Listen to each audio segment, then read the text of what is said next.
अस्सलाम वालेकुम। मैं सादिया अज़ीज़ हूँ। मैं डाइटिशियन और न्यूट्रिशनिस्ट हूँ और आज मैं आपके साथ कुछ रमज़ान के हवाले से बात करूँगी। रमज़ान में कैसी डाइट होनी चाहिए। बहुत से लोगों का ये कंसर्न होता है कि रमज़ान शुरू होने वाला है और हमने वेट कम करना है अपना। तो वेट कम करने के हवाले से हम एक डाइट प्लान जो है वो डिस्कस करेंगे आज। तो सबसे पहले तो रमज़ान का महीना अल्लाह ताला जो हमें रमज़ान का महीना दिया है, हमें अजर और सवाब तो मिलता ही मिलता है, लेकिन इसके बेशुमार फ़ायदे भी हैं हमारी बॉडी के लिए। चाहे वो डायबिटिक हो, चाहे वो कैंसर पेशेंट हो, चाहे वो उस पेशेंट को हार्ट डिज़ीज़ हो, कोई भी प्रॉब्लम हो, उसके लिए वो जो रोज़ा रखना है, जो उसका रोज़ा उसने रखा होगा, वो उसके लिए बहुत ही फ़ायदेमंद साबित होगा। और एक्सेप्शनल केस में प्रेग्नेंट औरतें आ जाती हैं कि उनके लिए, क्योंकि उनकी थोड़ी रिक्वायरमेंट ज़्यादा होती है, तो उनके अलावा बाकी सब के लिए रोज़ा जो है वो बहुत ज़्यादा बेनिफिशियल है। रोज़ा रखना, जो आप थोड़े देर की भूख काटते हैं, वो हर बीमारी में किसी न किसी तरह से फ़ायदेमंद होता है। लेकिन आज सबसे पहले जो हम डिस्कस करेंगे वो वेट लॉस के बारे में है, क्योंकि लोग बहुत कंसर्न्ड होते हैं इसके बारे में। तो वेट लॉस के हवाले से अगर हम बात करें तो रमज़ान में नॉर्मली लोग क्या करते हैं, रोज़ा रखते हैं और जब अफ्तारी होती है तो फिर बहुत ज़्यादा फ्राइड चीज़ें खाई जाती हैं और इतना कुछ दस्तरख़्वान पे होता है, वो बहुत ज़्यादा अनहेल्दी प्रोसेस्ड फूड्स बहुत ज़्यादा होते हैं, चीनी वाले शरबत बहुत ज़्यादा होते हैं। तो इससे वेट कम नहीं होता। लोगों को लगता है कि पूरे दिन हम भूखे रहेंगे तो इससे हमारा वेट कम हो जाएगा। जो भूखे तो आप रहते हैं, आप कुछ नहीं खा रहे दिन भर, लेकिन जो फिर अफ्तारी के वक्त आप जो अनहेल्दी ईटिंग कर लेते हैं, वो फिर वो पूरे दिन की कसर निकाल लेता है। तो सबसे पहले हम सहरी डिस्कस कर लेते हैं, सहरी कैसी होनी चाहिए।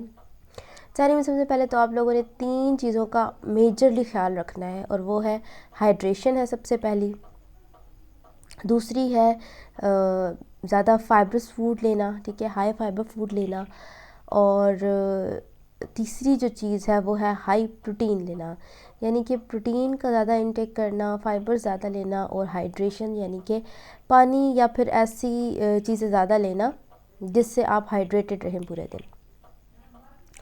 तो उसके हवाले से सबसे पहले हम जब फ़ाइबर की बात हुई है तो फ़ाइबर हमने कहाँ से लेना है।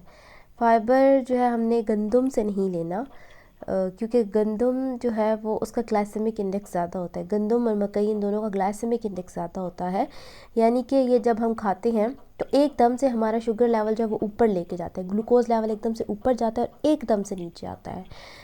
तो हमने जो रिलाई करना है वो बाजरे की या जौ की रोटी या बेसन की रोटी पे रिलाई करना है हमने। अब फाइबर्स फूड क्यों लेना है, क्योंकि फ़ाइबर्स जो होते हैं वो हमें ज़्यादा देर तक जो है वो फीलिंग ऑफ फुलनेस देते हैं, यानी कि हमारी एपेटाइट सप्रेस होती है, हमें भूख देर से लगती है, क्योंकि इनकी जो डाइजेशन है और जो मूवमेंट है हमारी आंतों में, हमारी गट में, वो स्लो होती है, जिसकी वजह से हम ज़्यादा देर तक फुल फील रहते हैं, भरे भरे रहते हैं, और हमें भूख जो है वो देर से लगती है, ये कम लगती है। तो फाइबर फूड जो लेने हैं, यानी कि रोटी आप बाजरे की बना सकते हैं, जौ की बना लें और बेसन की बना लें। फिर उसके साथ जो है आप क्या ले सकते हैं, उसके साथ आप ले सकते हैं 2 अंडे। ये प्रोटीन का अच्छा सोर्स है। साथ ही साथ अंडे जो हैं ये बहुत ही ज़्यादा न्यूट्रिएंट रिच होते हैं, इनमें बहुत ज़्यादा विटामिन्स पाए जाते हैं, बहुत ज़्यादा मिनरल्स पाए जाते हैं। तो ये आप जो है साथ 2 अंडे लाजमी रखें, या फिर आप 3 to 5 आउंस जो है चिकन या फ़िश के, जो ग्रिल्ड हो या बेक्ड हो या स्टीम्ड हो, फ्राइड ना हो, ठीक है, वो आप ले सकते हैं। और ये आपकी सहरी होगी। साथ हाइड्रेशन के लिए जो है आपने दही लें, घर का बना हुआ लें, या फिर लो फैट योगर्ट लें, और उसमें जो है थोड़ा सा पानी ऐड करें, उसको डाइल्यूट करके आप उसमें रॉक सॉल्ट ऐड करके थोड़ा सा, या बग़ैर कुछ ऐड किए आप वो ले सकते हैं। इससे आप को कैल्शियम भी मिलेगा। कैल्शियम का अच्छा सोर्स है। प्रोबायोटिक्स इसमें होते हैं, गट हेल्दी गट जो बैक्टीरियाज होते हैं वो इसमें होते हैं, और साथ ही साथ ये आपकी को हाइड्रेटेड रखता है, आपको प्यास से बचाता है, आपकी बॉडी हाइड्रेटेड रहती है पूरे दिन। ये हो गया। उसके बाद फिर सॉरी उसके बाद हम आ जाते हैं अफ्तारी की तरफ। अफ्तारी में सबसे बेस्ट ये है कि जब आपने रोज़ा खोलना है, जैसे सहरी में रोज़ा बंद करना होता है तो हमने लो ग्लाइसेमिक इंडेक्स फूड लिया, अब हमने रोज़ा खोलना है, हम बिल्कुल लेथार्जिक हुए हैं, हमारा ग्लूकोज लेवल डाउन हुआ हुआ होता है, तो हमने क्या करना है, हमने ऐसे फूड लेने हैं जो हमारी जो ग्लूकोज लेवल है उसको ऊपर लेके जाएगा फ़ौरन से, यानी कि हाई ग्लाइसेमिक इंडेक्स फूड्स हमने लेने हैं, जिसमें सबसे बेस्ट ऑप्शन हमारे पास हमारी नबी पाक की सुन्नत है, और वो है खजूर। तो आप 2 से 3 खजूरें लें, फिर थोड़ी देर ठहरें, 5-1 मिनट तक आप जो है वो 2 ग्लास पानी पी लें। फिर नमाज़ पढ़ के आप उसके बाद एक बोल भर के सैलेड का ले सकते हैं, या फिर आप फ्रूट का एक बड़ा बोल भर के फ्रूट का खा सकते हैं।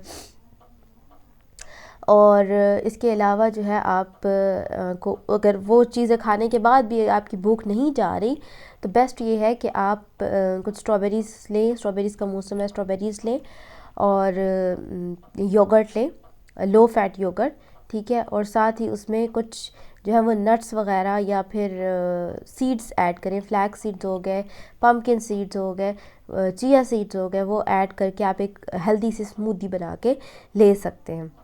जो आप सैलेड बना रहे हैं उसमें भी आप ये सीड्स वगैरह ज़रूर ऐड करें, क्योंकि जब आप बहुत ज़्यादा जो ये होती हैं सब्ज़ियां हम एक साथ लेते हैं तो हमारी बॉडी में वो गैस प्रोड्यूस कर देती हैं, तो उससे बचने के लिए, उसको अवॉइड करने के लिए आप उसमें ये जो सीड्स वगैरह हैं ये आप ऐड कर सकते हैं, तो ये आपकी जो गैस जो बन जाती है पेट में उसको अवॉइड करेगा।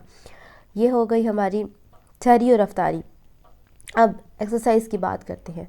एक्सरसाइज़ का जो बेस्ट टाइम जो है वो ये है कि आप सहरी से पहले 30 to 60 मिनट्स एक्सरसाइज कर लें, क्योंकि हमारा जो रात में जब हम रोज़ा रखते हैं, रोज़े रखने की पहले बात कर लेते हैं, तो रोज़ा रखते हैं तो एक ग्रोथ हार्मोन प्रोड्यूस होता है। अब वो ग्रोथ हार्मोन जो है वो फ़ैट बर्निंग में भी हेल्पफुल होता है, तो जब हमने रोज़ा रखा तो वो ग्रोथ हार्मोन बना, फ़ैट बर्निंग के वो करेगा। इसके साथ साथ वो ग्रोथ हार्मोन जो है वो किससे बनता है, एक्सरसाइज से भी बनता है। तो आपने अगर रोज़ा भी रखा और एक्सरसाइज भी किया तो वो ग्रोथ हार्मोन ज़्यादा बना, यानी कि आपकी ज़्यादा फ़ैट बर्न होगा। और साथ ही साथ सुबह जब हम उठते हैं तो सुबह एक हमारा जो कॉर्टिसोल लेवल होता है वो पीक पे होता है, तो कॉर्टिसोल जो है वो डायरेक्टली प्रोपोर्शनल होता है ग्लूकोज से, तो कॉर्टिसोल ज़्यादा होगा तो ग्लूकोज भी ज़्यादा होगा।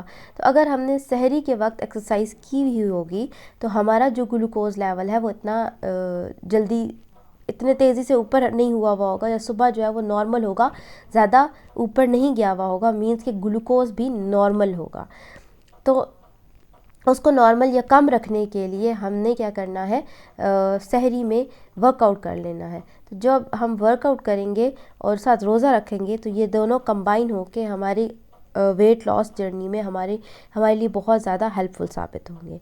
तो ये हो गई हमारी वेट लॉस जर्नी के बारे में बात, कि हमें वेट लॉस हम लोग रोज़ा रख के किस तरह कर सकते हैं। अब कुछ इंपॉर्टेंट पॉइंट्स हैं रोज़े के हवाले से, जैसे मैंने पहले बात की थी, फ्राइड फूड्स लेते हैं। इसके अलावा दूध सोडा बहुत ही कॉमन चीज़ है हमारे यहाँ, कि हम लोग जब अफ्तारी करते हैं दूध सोडा पी लेते हैं। हम लोग एक एम्प्टी स्टमक में सोडा ऐड कर रहे हैं, तो ये कितना हार्मफुल होगा हमारे स्टमक के लिए।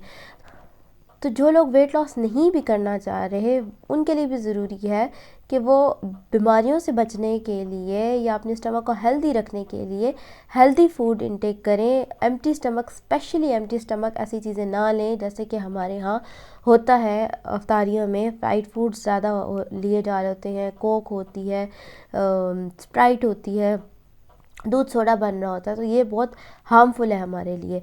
हमें रमज़ान का महीना मिलता है कि हम अपनी बॉडी को डिटॉक्सिफ़ाई कर सकें, तो उसको डिटॉक्सिफ़ाई करें, ना कि उसमें फिर हम जो पूरे दिन का हमने वो डिटॉक्सिफ़ाई किया होता है वो गंद मिला हम अफ्तारी के टाइम पे फिर से ले लेते हैं।